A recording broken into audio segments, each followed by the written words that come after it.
Hey everyone, welcome back to the channel. Today we're continuing on with our series Investment in Sword and Shield Era, and this is the set that I got horribly wrong, Vivid Voltage. Booster boxes, multiple cases of Vivid Voltage booster boxes, multiple Vivid Voltage Elite Trainer boxes, even the smaller ancillary products like Vivid Voltage Theme Deck with the Cracked Ice Charizard. Invested heavily in Vivid Voltage. What's it got me? Pretty much nothing. So we're going to continue on with our series. Three main criteria looking at investing in Sword and Shield. Today we're obviously focusing on Vivid Voltage. We're looking at print run. How heavily has the set been printed, which sort of coincides with supply and demand. 2, what are the hits like? The major hits, the smaller hits around that $10 mark. Then 3, how fun is it to open and how good a display piece? So how fun is it to display? It's one that's haunted me, Vivid Voltage, but let's look into it right now.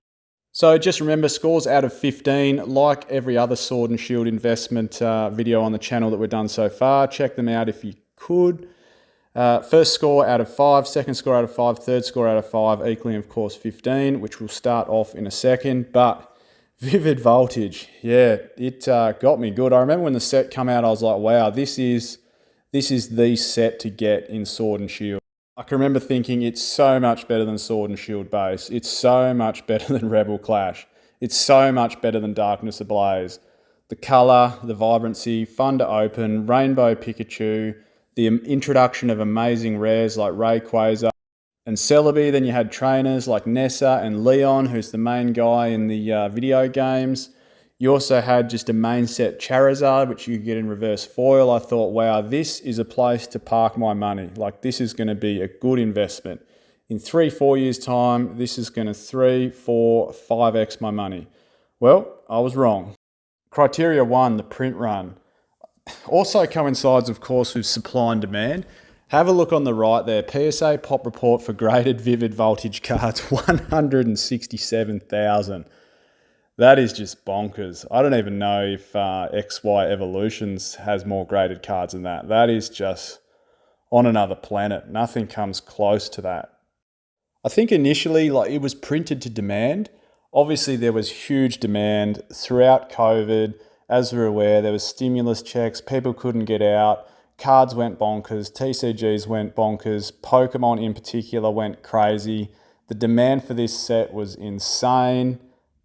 But it just ended up getting absolutely demolished, just printed and printed and printed.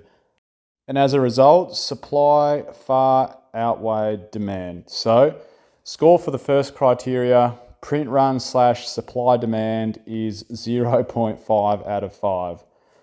Poor Vivid Voltage. Right, moving on, criteria 2. The hits, the pulls, what can we get? That, obviously, Rainbow Pikachu is the #1 pull of the set. For a card that's got a massive PSA 10 population and being graded into the ground, it's still holding relatively strong at about $138 on TCG Player. Second biggest hit, Pokemon Center Lady. There's a few others. There's the nice Rainbow Nessa, Leon, obviously the main character, the guy you got to beat at the end of the Sword and Shield games. Then we got hit with these, the amazing rares. Almost felt like a throwback to those Gold Star cards, how the Pokemon sort of pops out of its border. That Rayquaza's beautiful, the Zacian, there was just some really nice cards. It's a shame though, come out at about 2 per box. I think you were pretty much guaranteed 2 amazing rares per booster box, which just flooded the market. Score, I'm going to have to give it 3 out of 5. Those amazing rares are something new. The Pikachu, the Leon, the Nessa, even the run-of-the-mill Charizard that you can get as a reverse holo. It's a 3 out of 5 for me. Criteria 3, the fun factor. How fun are they to display? How fun are they to rip open? I actually think both are nice display pieces, especially that Elite Trainer box. And having the main little dude on there, the main little mouse, Pikachu, the electric mouse, the main character on the Elite Trainer box, it's good news as a fun factor to display. So score, 3 out of 5. I think it looks good, both the booster box and the Elite Trainer box. For streamers in the future, I think down the track, 10 years time, like this was vibrant and colourful. It's still going to be fun to open. You know, a booster box guaranteeing 2 amazing rares. How cool is that? So a quick look at sealed pricing. Here's the booster box, currently sitting at just under 140. I can remember after its second print wave and the market sort of absorbed most of the boxes, they actually started to take a pretty serious incline. Then it got reprinted, then it got reprinted, then it got reprinted. Now, finally, I think the market's starting to absorb a little bit, and we've seen a little bit of a trend in the last year, slightly upward. And the Elite Trainer box has started to show a similar trend over the last year, slowly wiggling its way upwards a little bit, sitting at $42 per box. So this gives us an overall score of 6.5 out of 15. And where does this leave Vivid Voltage? Can we make money? Should we invest in it? I mean, I went so bullish at it. And if I look back and reflect, I think, well, what happens if it had a third of the printing that it had? And we can't rewind time, but what happens if it did? If it did have a third of the printing, I can guarantee this thing would be shooting up. The Elite Trainer box would be strong. The booster boxes would be strong. Singles prices would be stronger. So it sort of gets me thinking, you know, what impacts the price increase on sealed Pokemon the most?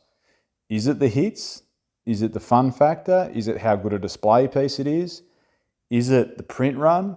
And you know what? I think print run has a huge impact, and it's clearly shown in Vivid Voltage, because this is by all means a pretty damn good set. It's not Crown Zenith good, it's not Evolving Skies good, but there's nothing wrong with it. The mechanics and the basics are good. So, can we make money? Should we invest in it? I think the printing is done. I mean, I've been down to my local Target and Kmart, and there's still Vivid Voltage hanging around. There's still blisters on the shelves.